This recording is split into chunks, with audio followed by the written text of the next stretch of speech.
Saudara dan saudariku yang terkasih, Salam, selamat berjumpa dengan Renungan Harian Iona, Inspiration of New Apostolic.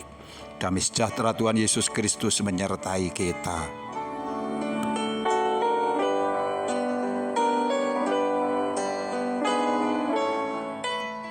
Kita akan membaca firman Tuhan dari 1 Raja-Raja 19 ayat yang ke-9.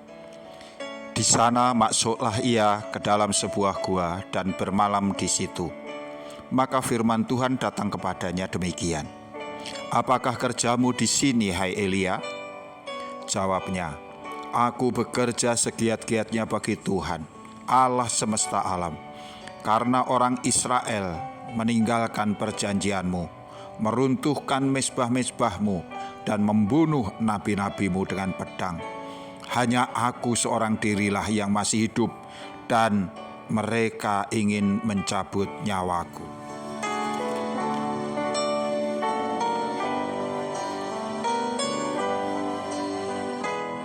Saudara dan saudariku yang kekasih, Elia yang putus asa dan jatuh lemas tertidur di bawah pohon arar telah dikuatkan Allah.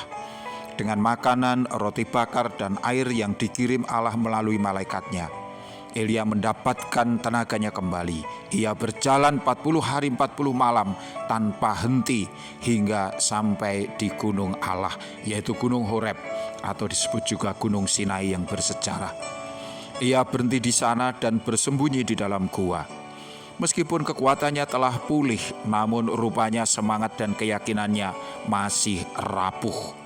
Alih-alih kembali bekerja sebagai utusan Allah, ia malah bersembunyi dari kejaran Isabel.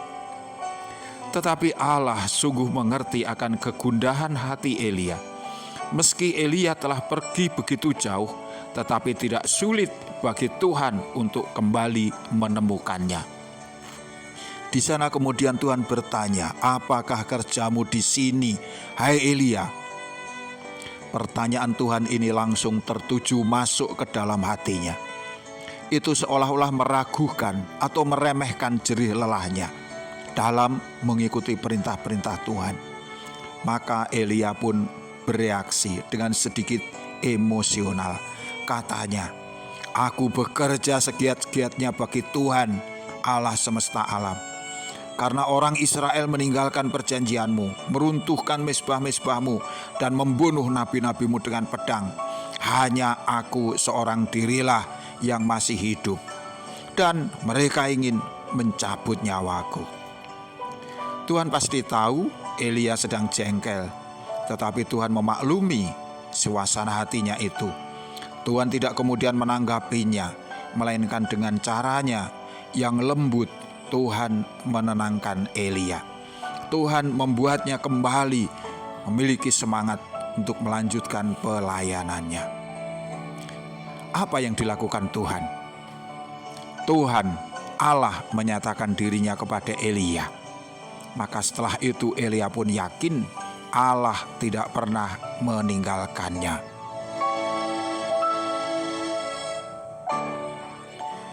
Saudara dan saudariku yang terkasih, dalam kehidupan kita bisa saja keadaan-keadaan yang berat juga membuat kita kesal kepada Allah. Kita merasa telah melakukan banyak hal yang diperintahkan Tuhan, tetapi Tuhan seolah-olah tidak mempedulikan kita, tidak menghargai pekerjaan-pekerjaan kita, seolah-olah Tuhan abai terhadap apa yang sudah kita korbankan dan lain sebagainya. Tuhan bahkan harus bertanya, hei, apa kerjamu di sini?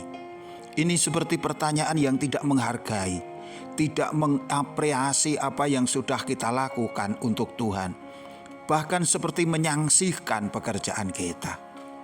Dalam keadaan yang demikian bisa jadi kita menjadi jengkel. Tetapi meskipun demikian, kita harus mencontoh sebagaimana hamba Allah Nabi Elia. Ia jujur kepada Allah.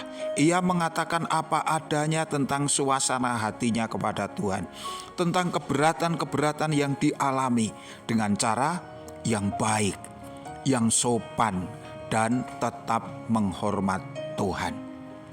Kejengkelan-kejengkelan kita jangan sampai membuat kita lupa diri. Siapa kita? Siapa Allah? Siapa kita? Siapa hambanya? Apa yang sudah kita lakukan? Apa yang sudah Allah lakukan? Kita tetap harus bisa menempatkan diri dengan benar, berlaku sopan, hormat kepada Allah, dan tidak kehilangan pengandalan. Hal yang demikian juga hendaknya kita terapkan di dalam hidup sidang jemaat. Mungkin suatu saat kita memiliki masalah-masalah, tekanan-tekanan, kekecewaan-kekecewaan terhadap hamba-hamba Allah. Lakukanlah, katakanlah dengan jujur, terbuka, tetapi engkau tetap ingat bahwa ia adalah hamba Tuhan, bahwa ia dikaruniai otoritas untuk merawat kita, untuk menjaga kita. Maka di sana Allah tidak akan tersinggung, melainkan ia akan mengerti kita. Dan pasti kemudian ia akan menguatkan kita, akan menolong kita, akan menghiburkan kita. Bagaimana caranya? Tuhan punya banyak cara. Kita juga mungkin tidak tahu seperti apa sentuhan Allah untuk kita. Tetapi yang pasti adalah Ia pasti peduli kepada kita. Ia mendengar keluh kesah kita. Ia tidak ingin kita jatuh. Tuhan mengasihi engkau. Tuhan menolong engkau. Sampai jumpa. Amin.